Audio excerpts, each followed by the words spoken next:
अस्सलाम वालेकुम रहमतुल्लाह रब्बिल इल्म। तो पिछला हमारा टॉपिक जो है वो हमारा था कंप्यूटर एज अ सिस्टम। तो अगला आज का टॉपिक है the architecture of von Neumann computer. Von Neumann computer के मतलब हम देखते हैं, अगर हम इसकी बात करें तो इसके अंदर भी सेंट्रल प्रोसेसिंग यूनिट था, मेमोरी थी, इनपुट का मैकेनिज्म था, वॉन न्यूमन का कोई आर्किटेक्चर भी था, ठीक है, और आउटपुट का मैकेनिज्म भी इसके अंदर दिया गया था, ठीक है। तो हम इसकी डिटेल की तरफ चलते हैं। Von Neumann architecture is a computer paradigm. Paradigm मसाल दैट डिलीनेट्स बयान करता है system in which the hardware of the computer has four primary components, ठीक है, कि हार्डवेयर कंप्यूटर के जो है उनके चार कंपोनेंट्स थे। पहला मेमोरी था, सेंट्रल प्रोसेसिंग यूनिट था सीपीयू, इनपुट का मैकेनिज्म था और आउटपुट का मैकेनिज्म भी था, ठीक है। This model is called the John von Neumann model. The Neumann model named in honour of the mathematicians and physicist who contributed to its development during the 1940s के अंदर। Von Neumann ने जो 1940 के अंदर मॉडल दिया था उसके अंदर मेमोरी भी थी, सीपीयू भी था, इनपुट का मैकेनिज्म भी था और आउटपुट का मैकेनिज्म भी था 1940 के अंदर। इसीलिए हम इसको बानीय कंप्यूटर भी कहते हैं, ठीक है। अगर हम इसके कंपोनेंट्स की बात करें, now we will look at the brief overview of the key parts. Now we will look at brief overview of the key parts that constitute the architecture. Constitute जो तश्कील दिया गया था आर्किटेक्चर वॉन न्यूमन कंप्यूटर का, तो उसके अंदर सबसे पहले थी मेमोरी।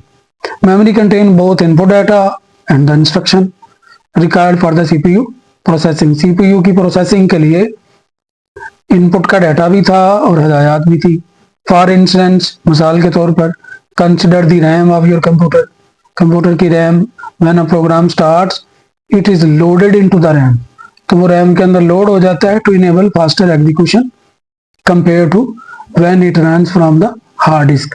तो हार्ड डिस्क से जब कंप्यूटर रन होता है, जब जैसे विंडो इंस्टॉल कर रहे होते हैं, ठीक है, तो सिस्टम स्लो होता है, लेकिन जब रैम से स्टार्ट होता है तो वो फास्टली जो है वो आपको आउटपुट देता है। दूसरा है central processing unit,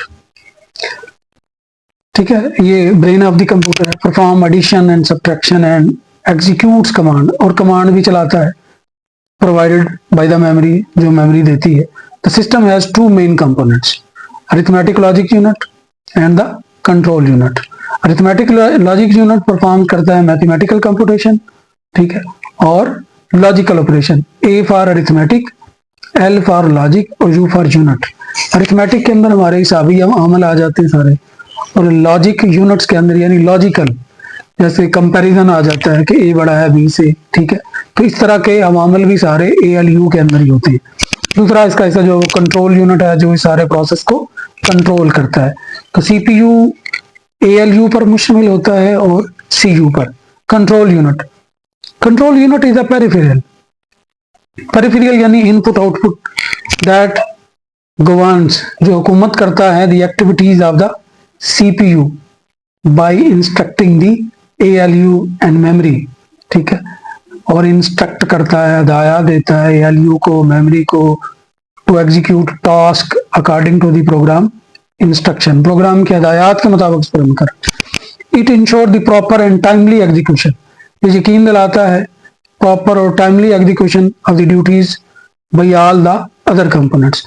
when doing the calculation 2 + 2 on a calculator application, arithmetic logic unit handle the numerical values while the control unit supervises the whole procedure. तो सीयू जो है वो इस सारे प्रोसेस को क्या कर रहा होता है, वो कंट्रोल कर रहा होता है।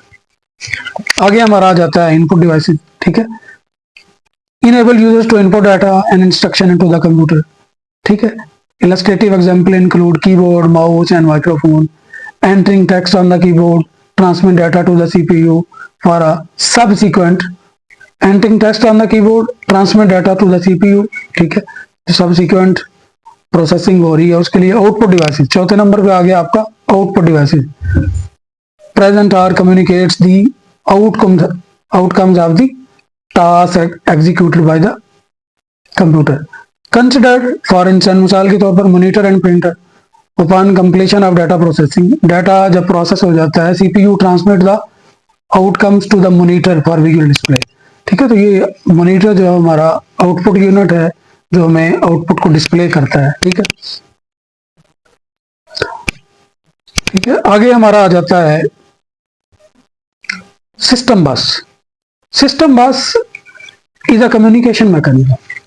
ठीक है, एक राबते का तरीकाकार है that facilitate the movement of data between the component inside the computational system.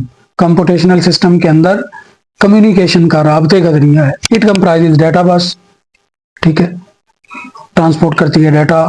Address bus maintain data definition information कि किस कंपोनेंट्स को डाटा जाना है, उसके पास एड्रेस होता है. और कंट्रोल बस कंट्रोल करती है इलेक्ट्रिकल सिग्नल को.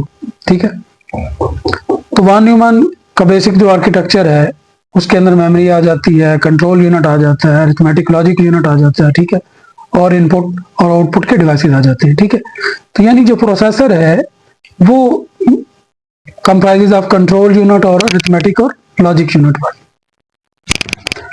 वॉन न्यूमैन आर्किटेक्चर की अगर हम इंस्ट्रक्शन साइकिल की बात करें तो उसके अंदर सबसे पहले आ जाता है फैचिंग, फिर आ जाती है डीकोडिंग, फिर आपकी आ जाती है एग्जीक्यूशन आ जाती है, और उसके बाद आ जाती है स्टोरिंग.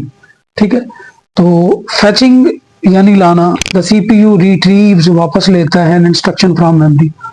तो मेमोरी से जो भी इंस्ट्रक्शन है वो वापस लेता है. The control unit decode the instruction को डीकोड कर देता है. छोटी छोटी सी डेफिनेशन जो करके मैंने बताई, आगे हम डिटेल में भी देखते हैं. Execution, the CPU processes the instruction using the ALU. और storing, the result is stored in memory और send to an output device. ठीक है, working. The von Neumann architecture encompasses three additional essential stage for a CPU to carry out instructions. ठीक है, namely retrieval, interpretation, execution and storage. To demonstrate this procedure, we will use the example 2-digit addition with the basic calculator application. Fetching लाना, retrieve करना. Description, the central processing unit retrieves an instruction from the computer memory. The instruction specifies the operation to be executed by the CPU.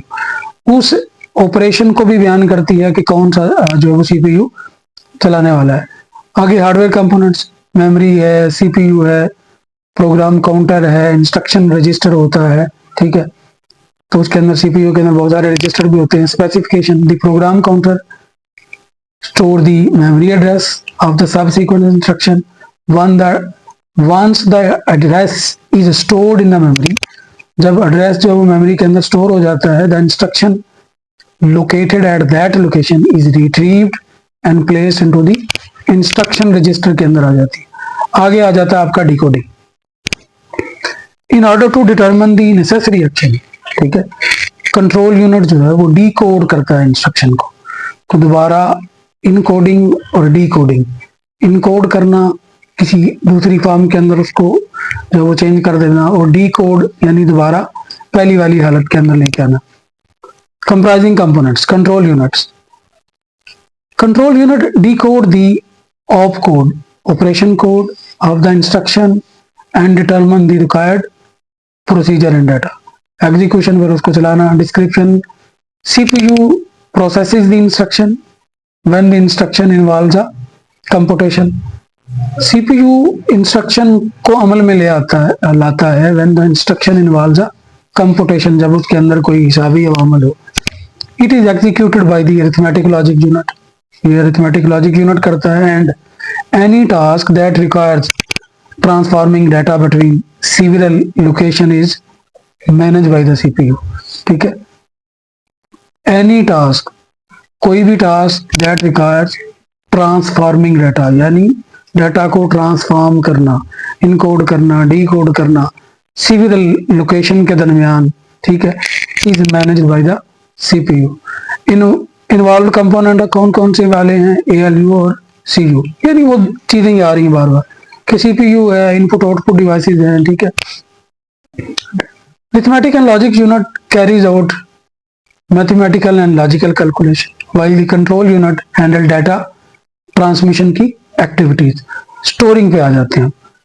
The outcome of the storing description. The outcome of the computation is either required to the memory or sent to an output device, ठीक है। Involve component कौन से हैं? Memory है और output आलात होते हैं आपके अंदर। Specification, the outcome is either stored in a designated memory location और send to an output devices such as a display. Display के लिए आउटपुट डिवाइसेस को भेजी जाती है, ठीक है। आगे हम देखते हैं वॉन न्यूमन आर्किटेक्चर जो है उसकी एडवांटेजेस कौन सी हैं और डिसएडवांटेजेस कौन है, यानी उसके प्रॉस और कॉन्स कौन कौन से वाले। एडवांटेजेस की बात करें तो फ्लेक्सिबिलिटी है, सिंप्लीफाइड डिजाइन है। अगर आउटपुट की बात करें तो उसके अंदर सिक्योरिटी का रिस्क भी है और बॉटलनेक इश्यूज भी आते हैं उसके अंदर, यानी उसके अंदर कोई रुकावटें भी हैं, ठीक है। उनको देखते हैं आगे हम। कैरेक्टरिस्टिक्स, खसूसियात। Following are the key characteristics of the von Neumann computer architecture. Single memory store, both program instruction and data are stored in the same memory. Data और इंस्ट्रक्शन जो है वो एक ही मेमोरी के अंदर होती है। For example in computer game के अंदर both the game code and the data like scores and player positions are stored in the same memory. RAM, random access memory, ठीक है। रैंडमली यानी बेतरतीबी से डाटा उसमें से एक्सेस किया जाता है। सीक्वेंशियल यानी तरतीब के साथ नहीं होता। Sequential execution, instructions are process one after another in a sequence. मिसाल के तौर पर when your computer runs a program, it follows these steps one by one in the order they are written. उसी ऑर्डर से वो उनको process करता है जिसके अंदर वो लिखे जाते हैं। Stored program concept. Program are stored in the memory and can be changed by the computer. For example, when you update a software program and new instruction replaces the old one in the memory. जब update होती है software program को, new instruction replace कर दी जाती हैं old one के साथ। आगे हम इसकी बात करते हैं एडवांटेजेस और डिसएडवांटेजेस, इसकी खूबियां क्या थी और खराबियां क्या थी। The advantages and disadvantages of one human computer architecture are discussed here. Advantages की बात करें, सिंप्लीफाइड डिजाइन था। By combining instruction and data into a single memory area, architecture is simplified, सादा था। Flexibility इसके अंदर थी। Program can be easily changed by changing memory contents. Program को आसानी से तब्दील किया जाता था हम अगर चेंज कर देते थे मेमोरी के कंटेंट्स को। अगर इसकी खराबियों की बात करें तो डिसएडवांटेजेस क्या थी। The von Neumann bottleneck रुकावट occur when a single memory area limit the CPU ability to retrieve instruction and data quickly, यानी डाटा और इंस्ट्रक्शन रैम के अंदर ही होते थी, तो इसकी वजह से ये एक खराबी थी इसके अंदर। सिक्योरिटी रिस्क था। Having data and instruction stored in the same area poses a problem where one program can alter another instruction in a manner that is security risk था। तो वॉन न्यूमन आर्किटेक्चर की important aspect की बात करें of the design and the structure of many computers, serving as a central model on how they operate. It's like a recipe fed into the computer which follow it exactly, ensuring that both data and instruction are properly processed. Data और instruction जो है वो properly process की जाती थी। However, this model has been essential ज़रूरी in the evolution of computing technology despite its limitation. तो इसलिए हम उसको बानिया कंप्यूटर भी कहते हैं। तो बुक के हिसाब से मैंने रीडिंग भी सारी कर दी है, तो मेन चीजें उसके अंदर वही थी, ठीक है, जो आज के मेन कंप्यूटर के अंदर हम देखते हैं कि इनपुट था, आउटपुट था और प्रोसेसिंग का मैकेनिज्म भी इसके अंदर पाया जाता था, ठीक है। तो अगर आपको ये वीडियो पसंद आई है तो इसमें आपका कोई नुकसान नहीं होने वाला, ठीक है। चैनल को सब्सक्राइब भी करें, लाइक भी करें और वीडियो को शेयर भी करें। शुक्रिया, अल्लाह हाफिज।